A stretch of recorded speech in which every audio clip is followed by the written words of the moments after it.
కాకినాడ జిల్లా ప్రతిపాడు నియోజకవర్గంలోని పురుషోత్తం ఎత్తిపోతల పథకాన్ని పిఠాపురం మాజీ ఎమ్మెల్యే టీడీపీ నేత ఎస్వీఎస్ వర్మ సందర్శించారు.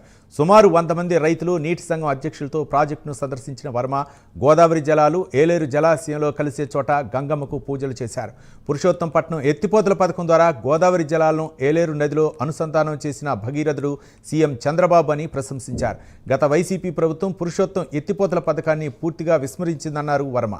ఏలేరు పరివాహక ప్రాంత రైతాంగానికి మేలు చేసింది టీడీపీనే అన్నారు వర్మ.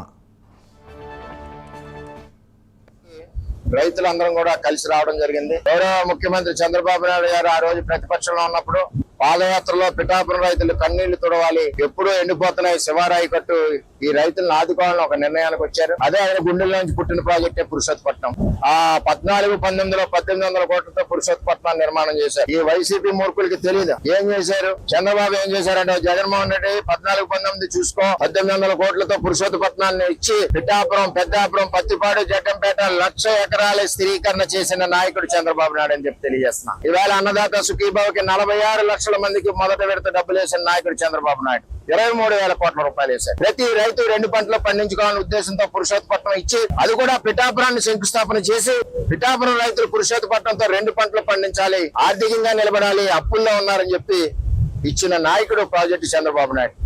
ఇటు పురుషోత్పట్నమే కాకుండా అటు చాగల్నాడు, పుష్కర ఎత్తిపోతల పథకం, ఇటు తాటిపూడి, ఇన్ని మెట్ట ప్రాంతానికి మరి ఎన్ని లిఫ్ట్ ఇరిగేషన్ తీసుకొచ్చి